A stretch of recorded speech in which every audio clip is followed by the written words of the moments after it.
Greetings, ladies and gentlemen, and welcome to this latest edition of Tales from Outer Space, where I take stories from across the internet and read them for your entertainment.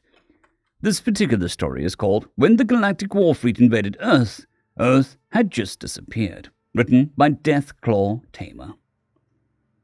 Volux slumped into a command chair, her eyes sullen and directed at the floor.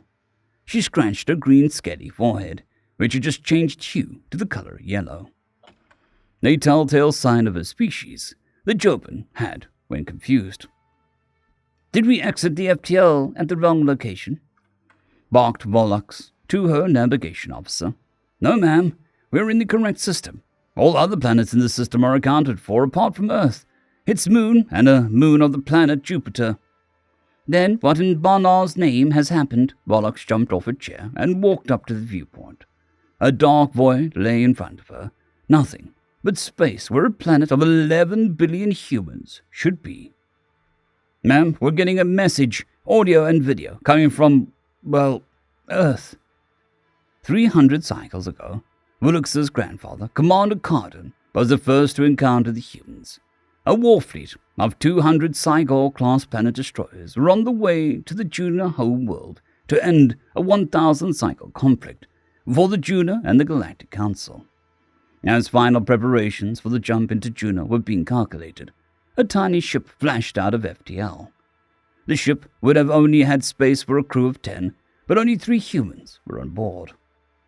"Hello, hello," a voice was heard on the communications panel. A picture of 3 figures appeared. They looked like they were skinned Juna. Their pink flesh was exposed and their purple fur ripped off. "Sorry to jump in on you like this. Dad, enough of the puns. Sorry, Sally. Dad just needs to let these people know why we are here, and we will be on our way. Sorry about that. My name is Harley Bishop. I am a human from Earth. With me is my wife, Samantha, and our daughter, Sally. We were just having a leisurely drive around space when I slipped on your navigation console and changed course. Sally me jumped right in front of you. Sorry about that. Anyway, we'll just turn around and head home. Have a nice spot of tea and you can go about your business. Anyway, nice talking with you. Have a great day." Cardon was confused.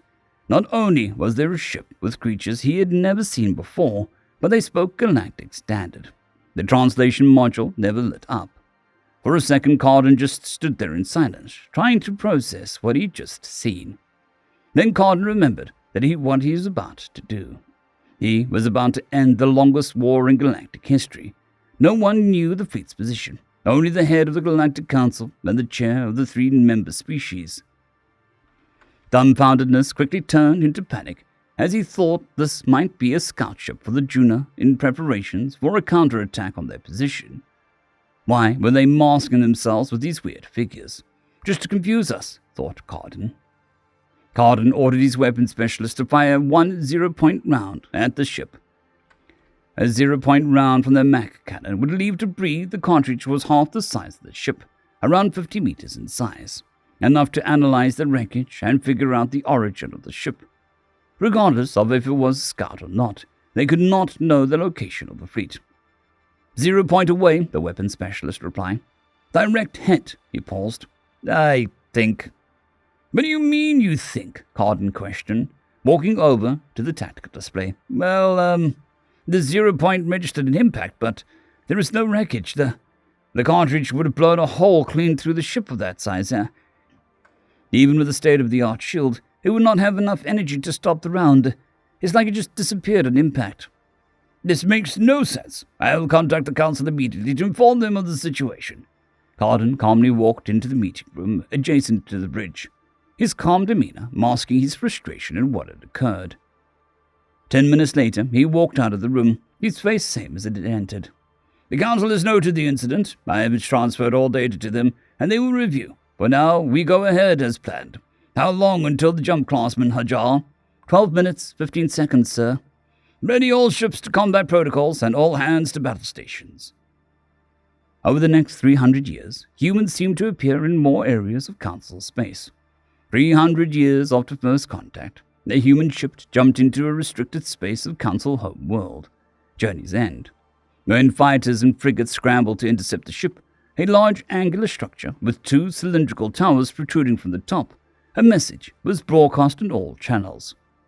"Sorry to barge in on you like this," a man in dark clothing with a white circular hat said. "One of our guests was taking a tour of the bridge and drunkenly decided to plot a course here, as he heard that the planet had the best hot sauce around.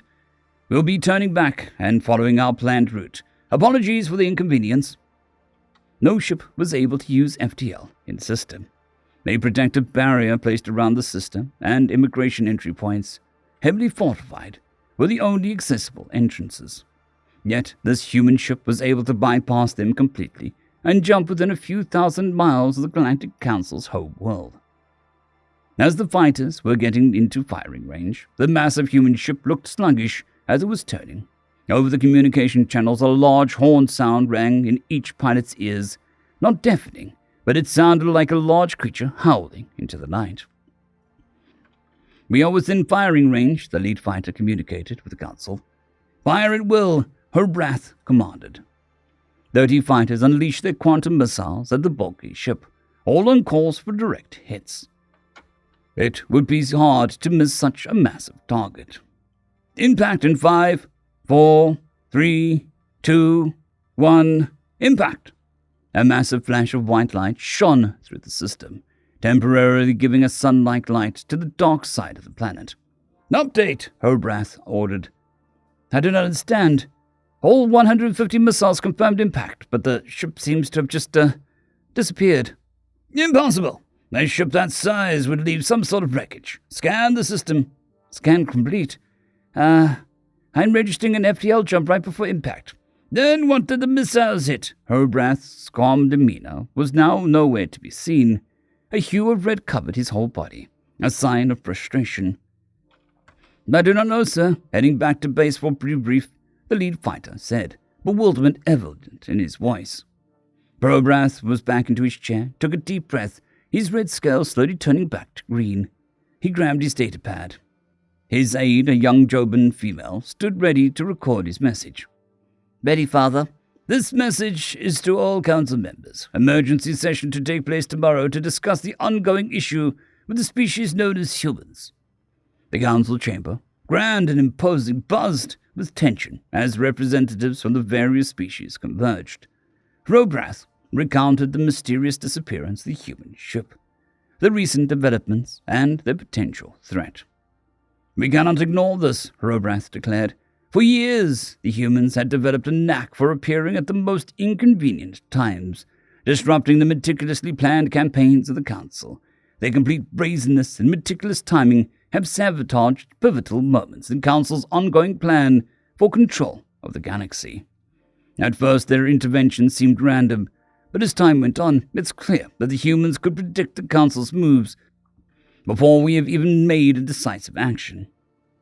All 3 Council member species have been affected. The Joban's war fleets have been intercepted when their locations have been top secret.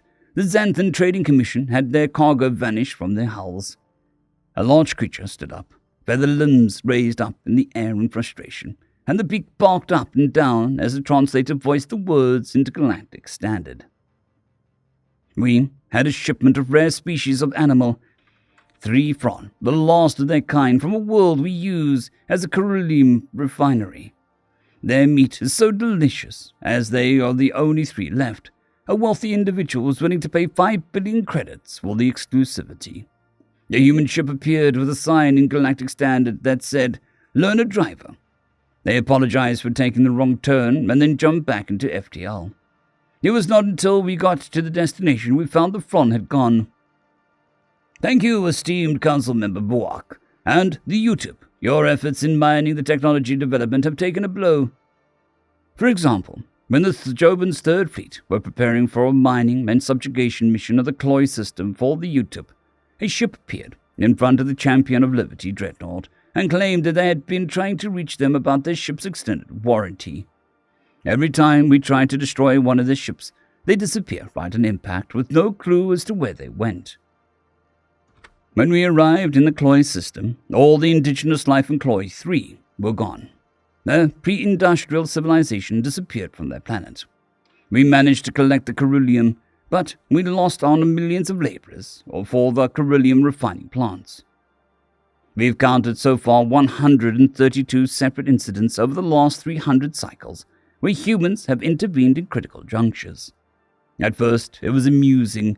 They did not fully interfere with our plans, but over the last 50 cycles, they are appearing more frequently, and they are actively trying to hinder the Council's ability to rule and dominate the galaxy.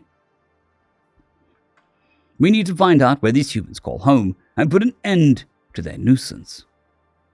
The council hall murmured for a moment before the vote was counted. All 412 world leaders approved action. Determined to uncover the whereabouts of Earth, the council launched thousands of reconnaissance ships into the depths of the galaxy. These vessels were equipped with the latest scanning technology and cloaking devices, designed to evade detection as they scoured across countless star systems. This search was relentless and methodical, driven by a collective resolve to put an end to the humans' interference once and for all. For 2 cycles, the recon fleet traversed the galaxy. The council members grew increasingly impatient, their frustrations mounting with each passing cycle without concrete results. Finally, a recon ship detected an unusual energy signature emanating from a distant sector. Cross-referencing data with the council's archives, they matched the FTL signatures to that of Earth ships, and it became clear. They had found Earth. The recon ship jumped into the system after scanning all the planets in the system. A blue-green planet showed signs of life, and signals were emanating from the surface. When locking onto a signal, a video appeared on the screen. A camera in a home or shop with 6 humans sitting and talking, holding beverage containers with what they called coffee. The council had finally found the human homeworld. Once the message got back to the council, a massive war fleet was assembled, bristling with the most advanced weaponry and formidable ships from across the galaxy. Their destination, the Earth solar system. Volox, there you are. I hope you're keeping well, and congratulations on becoming commander of the war fleet. Your grandfather would be so proud. Thank you, High Counselor Hobrath. It's an honor to be able to finally put an end to the vermin humans. Your grandfather was the first to encounter the humans. Now you'll be the last one to see them alive. Reports from our recon ships confirm that the planets they call home, Earth, has no defense. The only ships in the system are civilian and commercial. So go and claim victory for the Galactic Council. Ma'am, we're getting a message, audio and video coming from, Earth. Volak snapped back to reality. High Council Hobrath would be expecting her to communicate total victory soon, and reliving her words to him only enhanced the anger and confusion. On screen, Volak shouted, let's see what the hell is going on here. Greetings, esteemed council members, the message began, the voice dripping with mockery. A human woman dressed in white suit spoke, her frond sitting upon a lap, asleep, while the woman stroked it. We regret to inform you that Earth is currently unavailable. We have decided to relocate the Earth to the Andromeda Galaxy and have a home-warming party with the Juna. A video appeared of the Juna home world, a planet that the Council thought they had destroyed over 300 cycles ago. The video zooms in to show the Juna people alive and well, enjoying a brown beverage with white foam on top. Then of a planet of Cloy 3. Shots taken from high orbit showing the species of their planet just living their lives in huts and farming the land. Sorry about the smoke and mirrors. We swapped the Juna home world with the fake buildings and everything and 15 billion little bots that made you think that there was life signs on the planet. They were a peaceful species until the Council decided that they wanted the beryllium-rich planets and moons in the system. Glassing the planet from orbit was your mistake. If you would have just gone down to the planet, our whole charade would have been found out. Nice distraction we had for you, though. Granddad said he laughed for days when he saw the confusion on your commander's face. Oh, and do not come looking for us. You will not be able to find us anyway. Not sure your council is capable of moving planets to other galaxies yet, are they? If you continue, we would be happy to send more booze cruisers to Journey's End. Humans have outgrown all petty conflicts and wars. We are far, far more advanced than any of you realize, and in our enlightenment, we chose peace and quiet. A nice Merlot and a good time with friends and family. I implore you to consider it. You have far more time to enjoy the little things in life and a lot less, death. And a word of warning to the Council and its members. If the Council try to invade, subjugate, or blockade any other species in the Milky Way, you'll just have to bring them over to us and show them a good time. Anyways, this is Admiral Samantha Bishop signing off on behalf of the humans and Juno of the Andromeda Galaxy. The message ended with an image of a dazzling party. Humans and Juno raising their glasses in toast.